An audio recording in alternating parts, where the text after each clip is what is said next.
I'm Lynn Hoffman, and welcome to the Comedy Save Me podcast. I host another podcast called Music Save Me. You can find it wherever you get your podcasts. We also have a few other podcasts in the family that you might enjoy.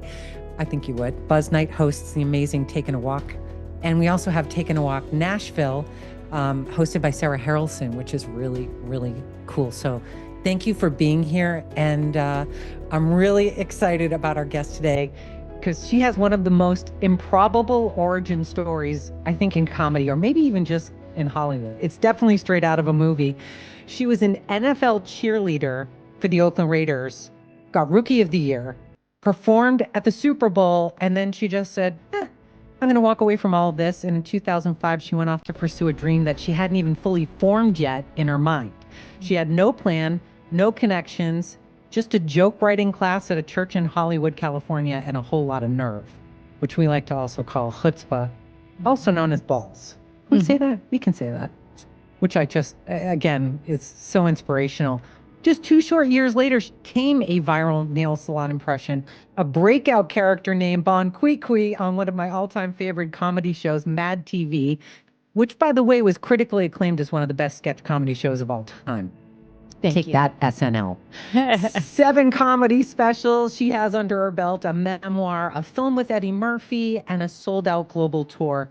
She is also a new mom and a podcaster, and someone whose faith and family sits right at the center of everything she does.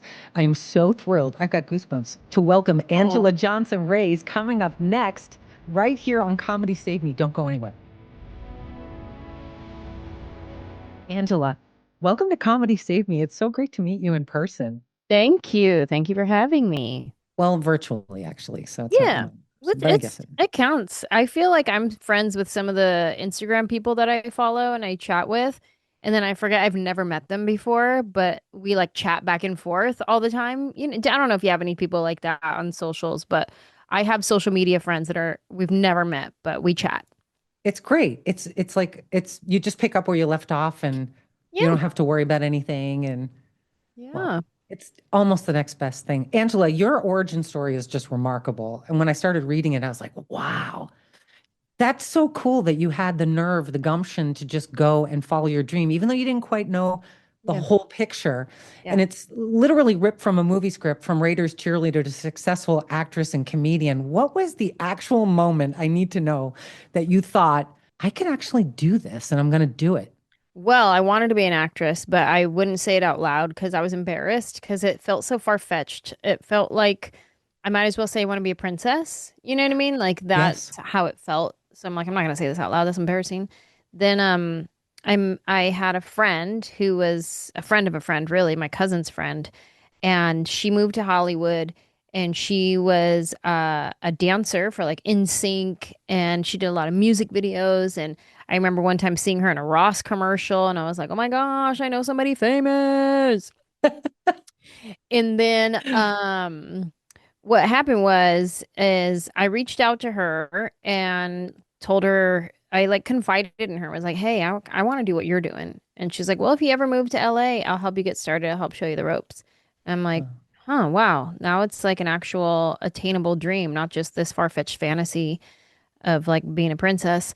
And also around that same time, I had a friend who was a cheerleader for the Oakland Raiders, and I ran into her, and she was like, "Hey, I'm cheering for the Raiders now. You should come try out." And I was like, "That's not really my thing." But then I said, "You know what? I'll use it as a sign from God because I don't know what to do with my life." And it was at one of those places in my life where I'm like, "What do I do?" Yeah. Making a big move to LA felt so huge. I'd never lived anywhere outside of my mom's house, let alone move to another city and a huge city at that. So I said, you know, I'll use it as my sign. I'll go try out for the Raiders. And if I make the squad, then I'll do it 1 year. And then I'll move to LA and I'll pursue my dreams to be an actress. So I went to the tryouts. There was like probably 750 girls at this open call audition. There was so many girls there. Long story short, I make the squad. And in that moment, when I found out that I made the squad, my first thought was not, oh my gosh, I'm going to be a cheerleader for the Oakland Raiders. My first thought was, I'm going to be an actress. This is what I wanted. This is what I said.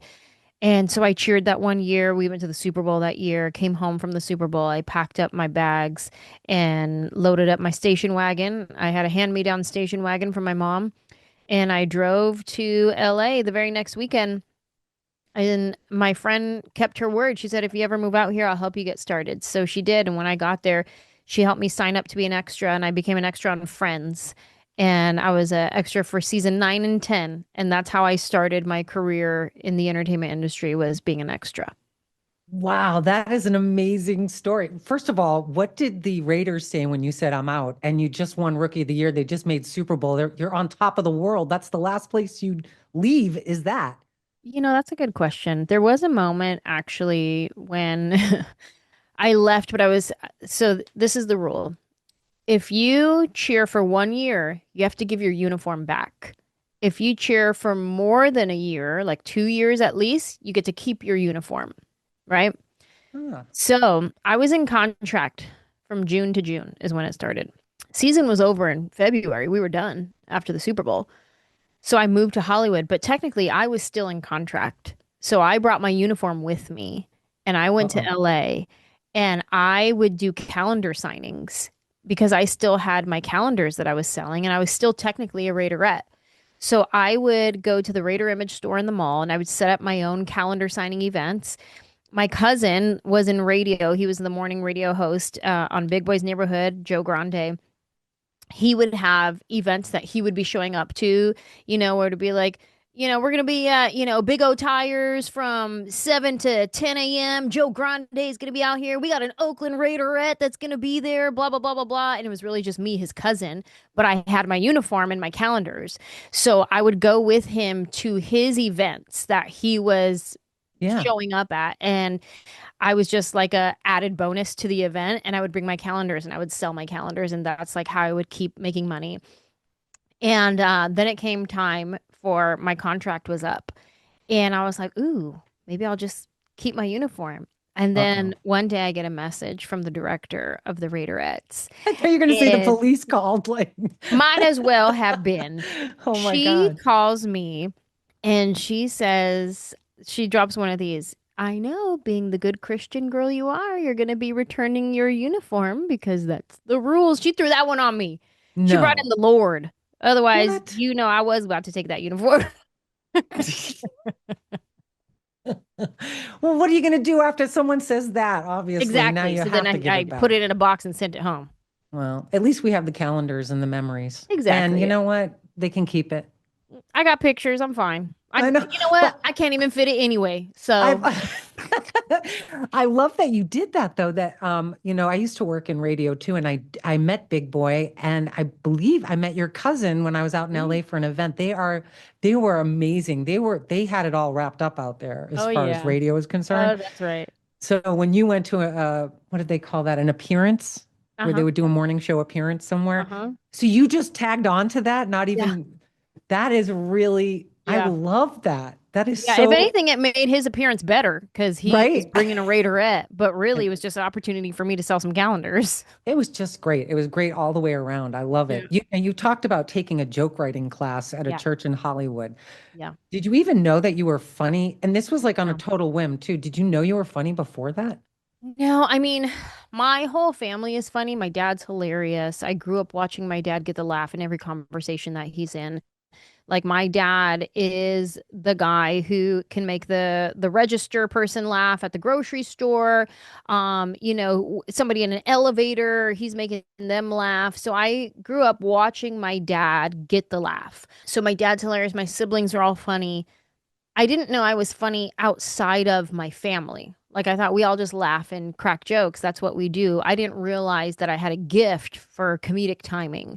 And I was in this class at church, and this was like a church in Hollywood where they were aware that everybody who comes to their church is probably trying to be in the entertainment industry in some way, shape, or form, whether that's in front of the camera, behind the camera, um, executive, producer, like everybody here most likely is in the entertainment industry or wants to be.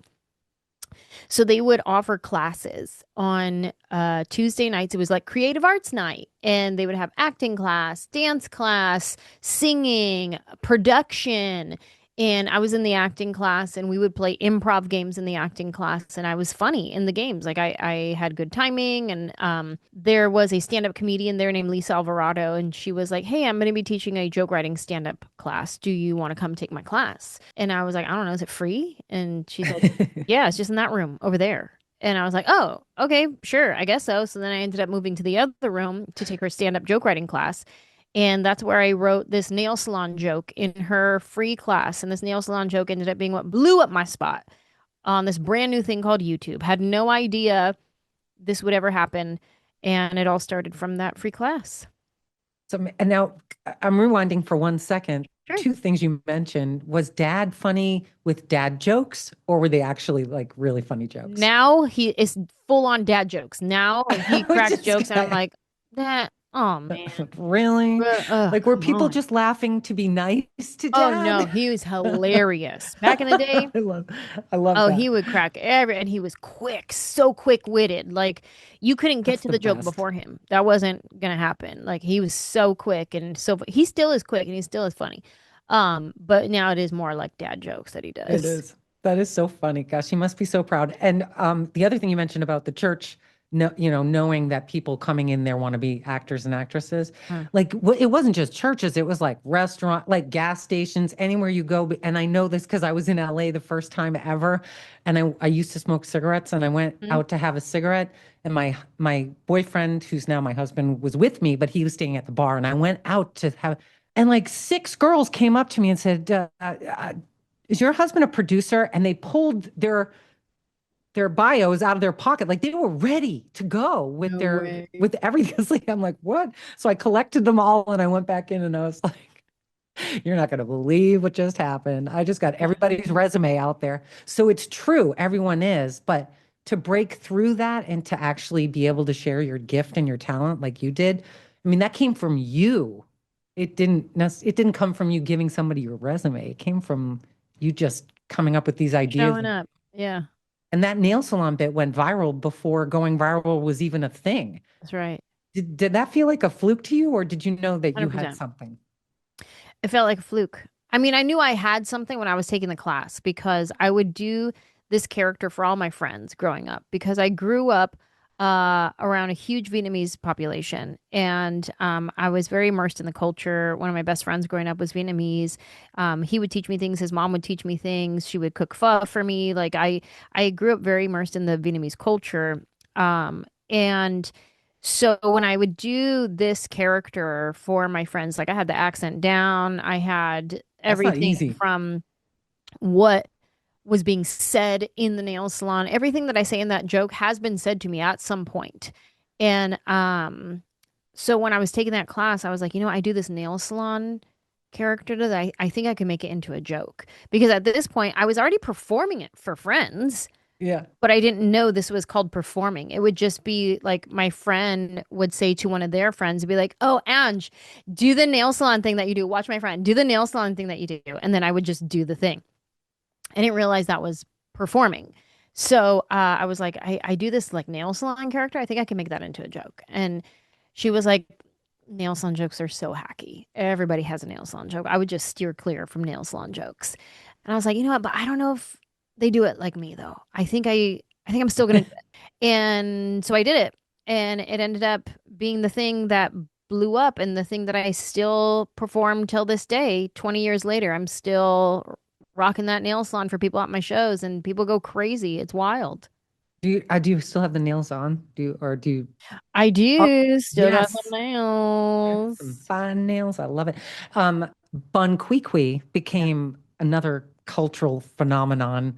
I have to know where that character came from. Security, Mm-hmm. and what your relationship with her is now. Do you still love performing her? No. Um, Bon Really? Quickly is a mix of a few people that I've met throughout my life. One is my brother, who at the time when I was writing this character, my brother was a hot mess, no filter, says whatever he wants to say, and he's also hilarious. So, couple that together, and he's always coming up with different like slang words, different ways of doing things, and everybody catches on. He's a trendsetter. He does hair, so he'd be in his salon and he would come up with a new way to laugh. And then all of a sudden, everybody, all the other hairstylists, they're all laughing the way he laughs because he started doing this new little and Oh, how now all the interesting. stylists are going and like he's just this like trendsetter. He would always do that. And so that's Bonquiqui. Bonquiqui is a trendsetter. She says certain things and everybody starts saying it. She does things a certain way. People start doing it. Um, she has no filter. She says whatever it is that she wants to say, and she does it. And so my brother was the main inspiration for Bonquiqui. And then I went to a Burger King drive-through in Memphis, Tennessee when I was a teenager. And I met a girl in that drive-through who was Bonquiqui. And Mhm. that's where the character, the King Burger, and so it's like the craziness of my brother, the funny trendsetter, say anything that wants to out of your mouth, coupled with just rude, just Mhm. right in your face, just I don't care. You want, then I got to press all these buttons. I don't, nah, you can have a Coke. I'm not doing that. You know what I mean? Like, so this character was a few different people that I've met throughout my life. And then she ended up blowing up. Had no idea that that was going to happen. And what a blessing. I ended up doing music as the character. So what happened was is I was on Mad TV and really I had only done one sketch with Bonquiqui before the writer's strike. And after the strike, I was let go from the show. So nobody knew that Bonquiqui was going to blow up the way she did. So once I was off the show, then the sketch blew up on YouTube. And then everybody's like, when are you going to do another Bonquiqui sketch? And I was like, I'm not on the show anymore. Like, I can't do another sketch. And I'm Did they own sure, it? That they owned it, so you couldn't even take it with you, or? no, they didn't own the character. Thank God. Oh, good. They own that sketch, the Yeah. footage of that sketch, but they don't own the character. Mm. Because when I auditioned for the show, I came in with my own original characters. So all the characters I came in with, I still own those characters. Anything I developed on the show would own those characters. So because I auditioned with the character Bonquiqui, I still own the character. Oh, good. But So you don't perform it then anymore. no. So what happened was after that, my husband, he's in music. And he was like, let's make Bonquiqui a music artist because at the end of that sketch, she does a rap into the microphone and people started quoting the rap, we're loving the rap. And he's like, well, let's just do more songs. And like, she's an aspiring music artist. And so my husband wrote some music and we did 3 songs. We released an EP. He pitched it to the record label. They ended up signing me to a record deal as Bonquiqui. So then Bonquiqui gets a record deal with Warner Music. We go on tour as the music artist Bonquiqui. So now I'm on tour with a live band, backup dancers, Oh like my God. full tour. We did 2 tours as Bonquiqui. And then things changed in the comedy world and the character wasn't as loved and received as well anymore. And so we just kind of put her on the back burner for a little while and then a lot of stuff started shifting just in comedy in general. And Right. I still love the character. I still stand by the character. Um, but it was time to put her to the side so I could move on and do other things and not just remain this character for the rest of my career.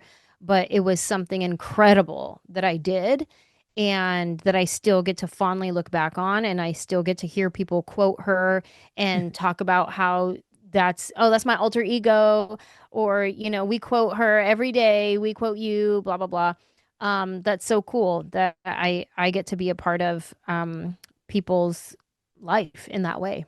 It was very special. And something tells me that one day she will come off the shelf again. Maybe. But she lives on forever in infamy That's on right. YouTube, which is amazing. So you can check it out if you're curious and haven't seen that character. But when you said that everything changed, I mean, you're self-produced, self-financed. You have Say I Won't special at the Ryman Mhm. Auditorium. The Ryman Auditorium, that is a bold move. What drove Yeah. that decision and what did it teach you? Um, it taught me so many things. One, that I could do it on my own, and I didn't need.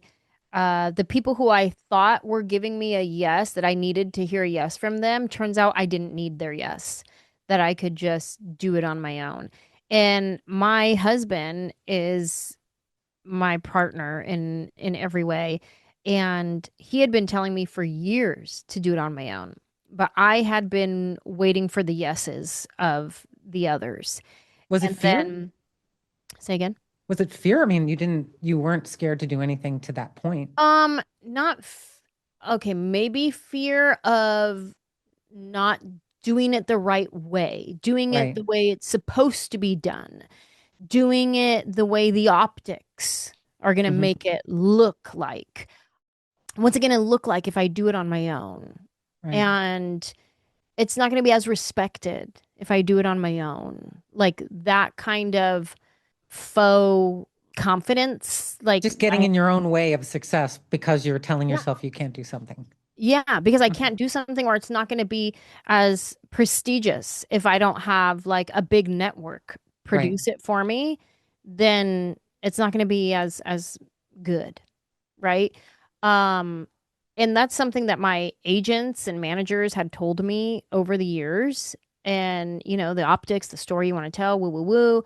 And then finally, when we decided we were going to do it on YouTube, and a manager that I had at the time that I no longer have, and she was very much like, not, don't do it on YouTube. And then when the time came that we were doing it on YouTube, she was like, "Yes, I've always said this is the way to go." Woo Uh, woo woo. yeah. When my husband was on that call, he was Uh-oh. so pissed and so livid, and he was like, "Absolutely not." She was one of the ones telling us not to do it. I've been in your ear saying, "Let's do it on our own. Let's do it on our own." And now that we're doing it on our own, she's like, "Yep, I always said this is the route to go." And Did you fire her? we are no longer working together. Yeah, I was gonna say. But it's it's one of those things where you have to think about the why of what you're doing. Um, are you doing it for a pretend accolade, like a pretend, like I'm going to be respected if I do it this way? Mhm. Or if I do it this, like, what is the story you're telling yourself? You know what I mean? And what is your why for not doing something or for doing something a certain way? So, um, my why changed basically, and I didn't care what the optics were, what it looked like if I were to do it on my own. And then the second I do it on my own, it's so successful and so big for my career. It changed my touring business. I had always been touring successfully. I'd been selling out shows since I started, but now I'm doing it without any kind of like, I didn't have fresh off Mad TV in the Bone Weekly character, fresh off the nail salon. I wasn't fresh off my Comedy Central special that just released. I wasn't fresh off my Netflix special that just released. Now it's just me, and I'm releasing it on YouTube.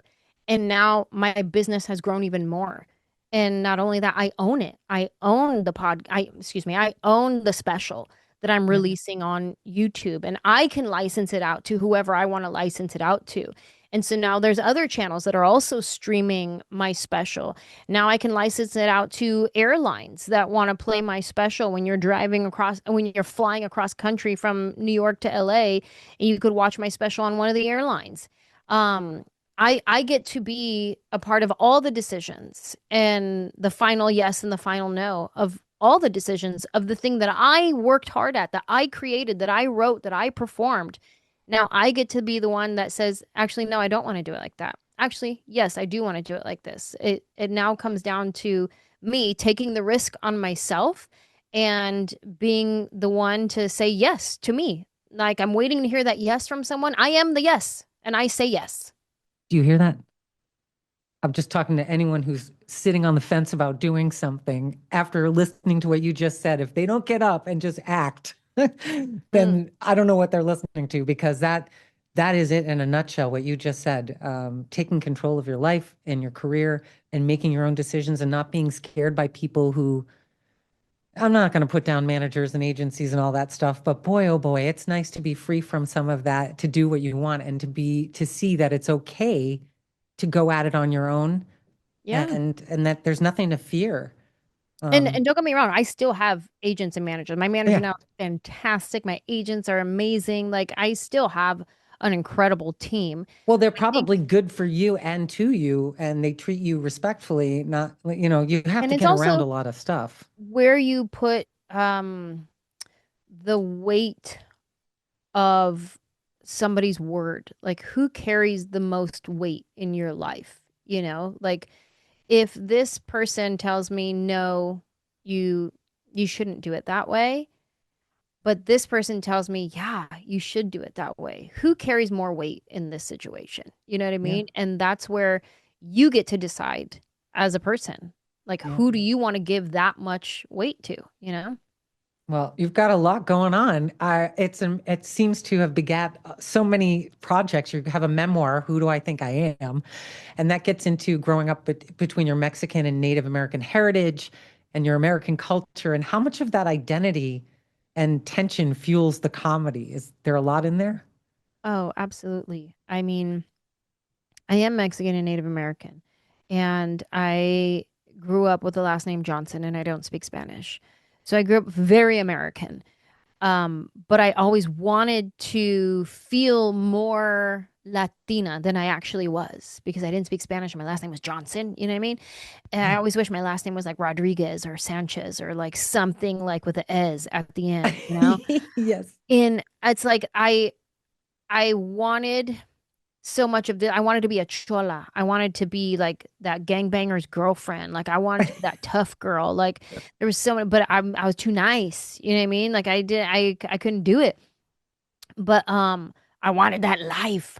Um so I talk a lot about that in my comedy, like my identity struggles and coming to terms with I am Latina, even though I don't speak Spanish. Even though my last name is Johnson, like I am Latina. I can't be more of what I already am because that's why I want to be more Latina, but you can't be more of what you are, you know? Mhm. So I had to come to terms with that, even though, you get made fun of for not speaking Spanish. And I still do. I still am like embarrassed in situations everybody speaking Spanish. I'm like, oh, yeah. Thank you Oh, so wow. much. Oh, muchas gracias. But now, Uh, uh, I am learning now. But it's I talk about all of these identity struggles that I've had from cultural identity um, to just where I am in society and growing up, how I grew up with divorced parents and, not really having a whole lot, but making something of that. My whole act is my life and who I am and who my marriage. I talk about my marriage. I talk about my relationships with my siblings. Um, my life is my act. how is that with your siblings? And do you still have the same relationship now that you've had this incredible success in your, work life? With most of my siblings, yeah, for Yeah. sure. My sister's my best friend. I talk to her every day, multiple That times a day. that is such a rare and amazing thing. Like, I think we don't talk a lot as people, and then, now everyone's talking. Don't we always find that you find out we're more alike than not, or you didn't realize that some people had certain issues that were the same ones you had in your family until you Hmm. find out about it, and you're like, oh, wow, I didn't know that. Absolutely. Makes you feel a little bit better It really about life. does. That's kind of my favorite compliment when I am doing my stand up. I look in the audience and I see people resonating with what I'm saying and they can see themselves in my story. Yeah. And they're, pointing at their loved one going, "Oh, he does that." Or, like, "Oh, you're talking about my wife." You know what I mean? And it's so cool to see people see themselves and see their family members in my stories.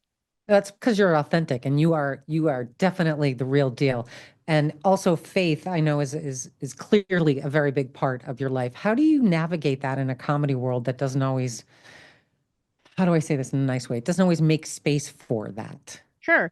I just do me.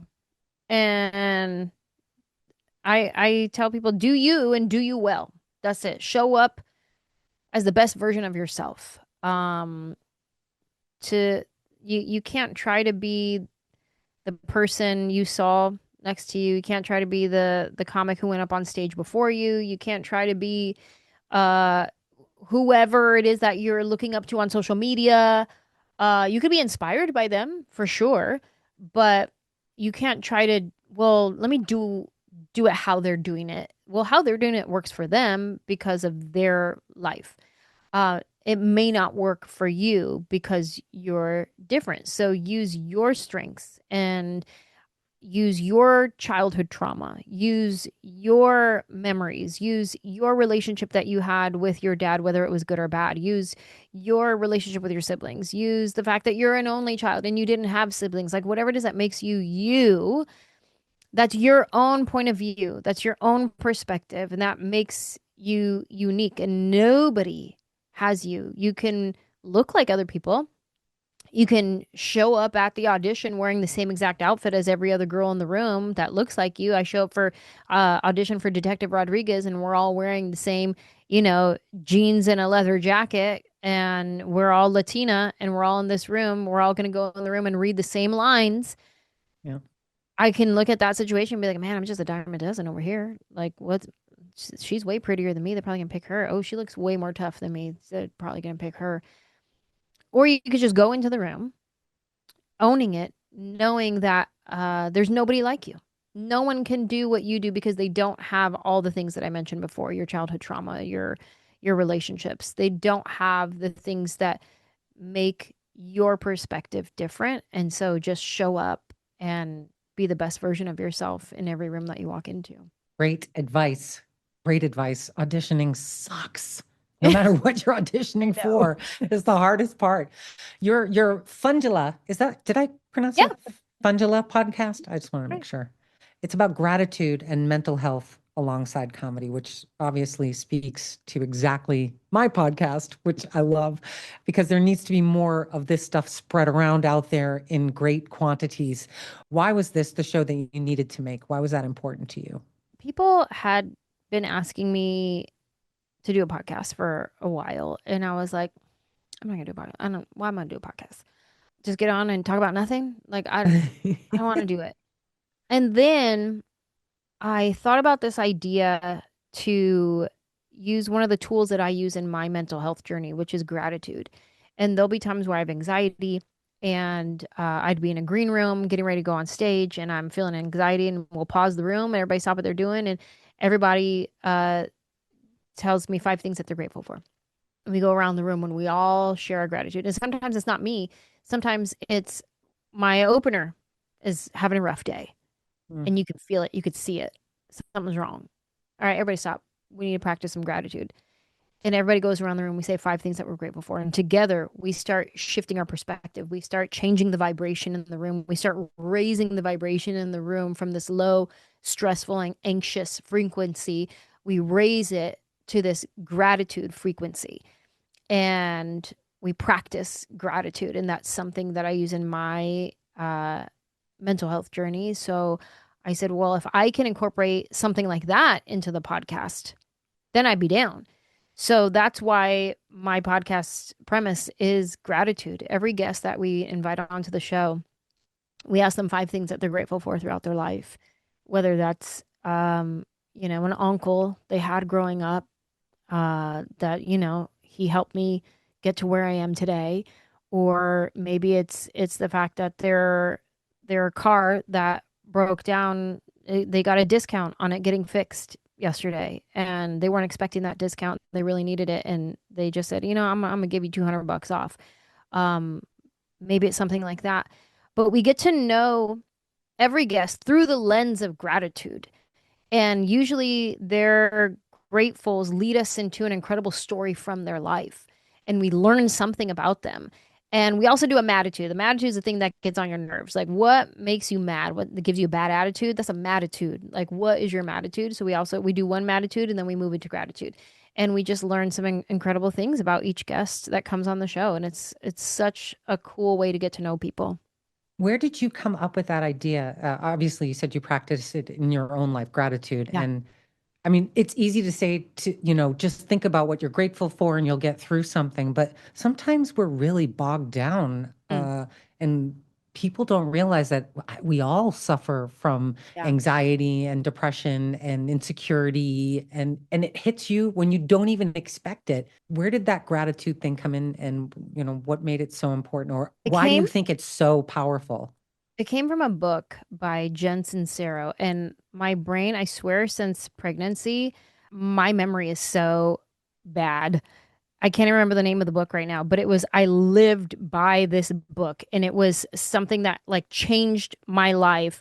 Oh, You Are a Badass is what it's called. Oh, You Are a Badass by Johnson-Reyes. I just typed it in right now. This book that really was changed my fast. I didn't even see your hand move. I'm like, life. wow. As soon as you started asking it, I was Okay. like, I know it. I can't even remember the name of the book, and I read it multiple times.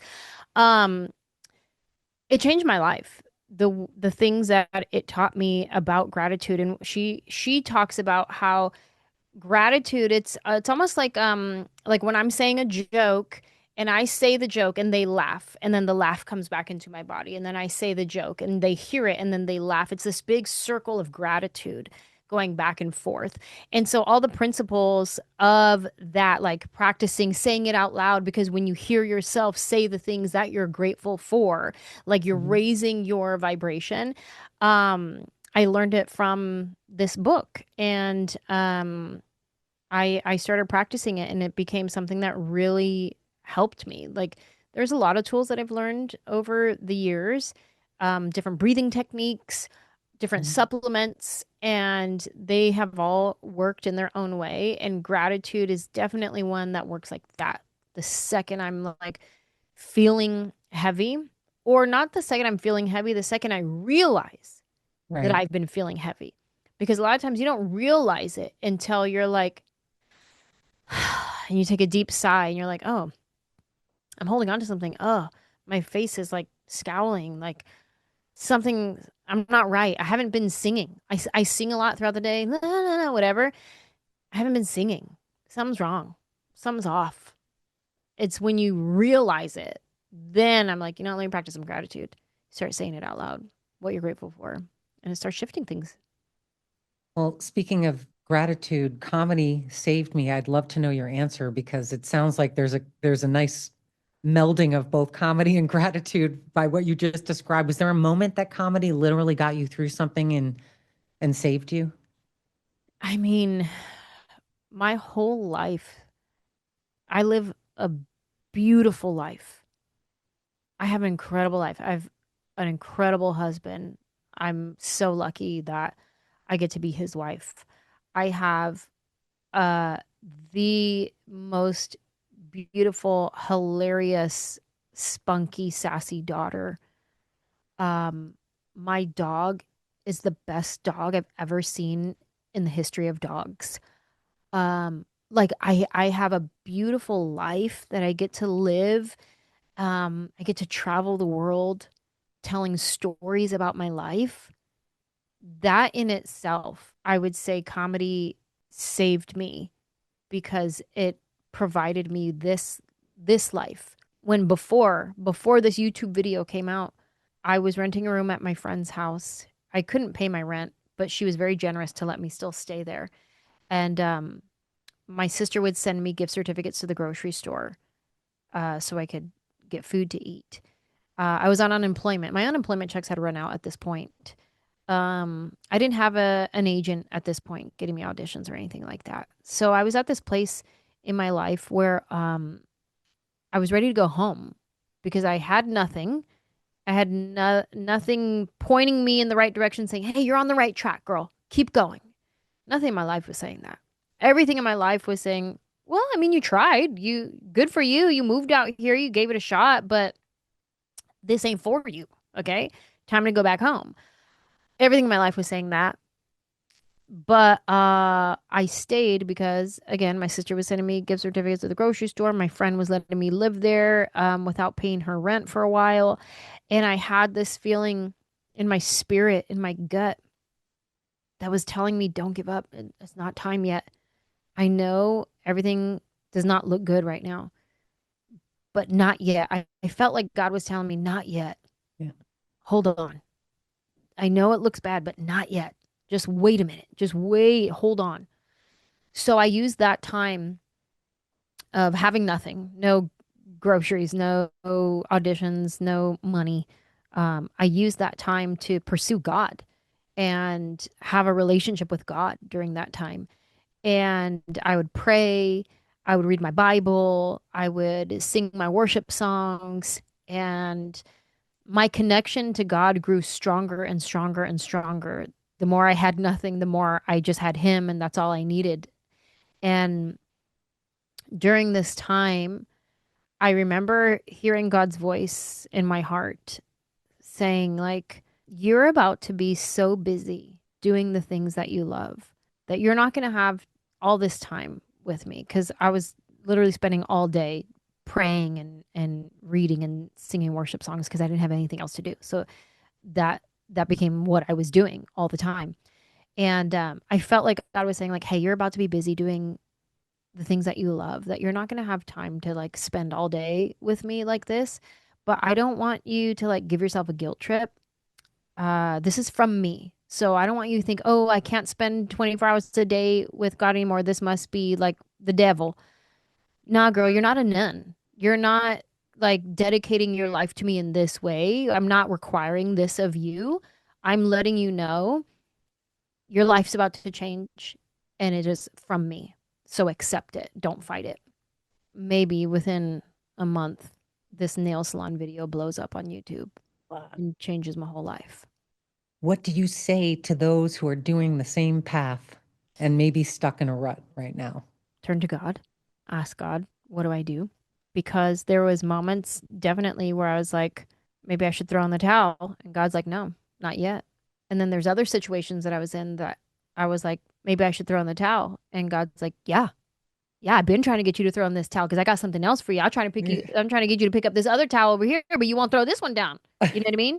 Yes. So we all need that direction and guidance. And so I would just say, seek God and ask God what you need to hold on to and give you the strength to keep holding on to that. I have so much more to talk to you about, and you have such an amazing story. And I know it seems so cliche to say how inspiring you are, but to hear you speak your life and your truth and your story, it really is inspiring. And I hope that it helps. It almost brings me to tears, actually. Oh. I'm really happy for you. Um, I don't want to let you go before we talk about, can you believe this? I'm either really overtired or you've just touched me so much. And I suspect people listening will feel the same way. Um, Seventh comedy special is called Ugly Baby. And it was just released, I think last month on YouTube. Tell us about it and what people will find when they check it out. Ugly Baby is my seventh 1 hour special. And this one's probably my most intimate hour of material because every hour before this, I made a joke about how I don't want kids. And my husband and I, we always said we did not want kids. And then look what he did. Uh-oh. So this hour is about me. Every hour I talk about my life. Whatever I'm currently going through, that's what I'm talking about. And so in this hour, I'm talking about becoming a mom in my 40s after saying I didn't want kids and how that has changed me and changed my relationship with my husband and all the fun things that I've learned about becoming a mom. And it's been such a fun tour when I was touring this hour to be able to connect with a different side of my audience that I had never connected with before on this, parenthood realm. To be able to connect to this new side of my audience while still holding on to the other side of my audience, while still being the same, telling the same type of stories with my same perspective and being able to bring you into my story to where you can see yourself, whether you've ever had kids or not. You know a mom, you probably had a mom, and so you can see yourself, you can see your friends, you can see your sister, you can see your uncle, you can see your husband, you can see whoever from your life in my stories that I'm telling. And it's my directorial debut. I directed this special, self-produced, Congratulations. self-financed. Thank you.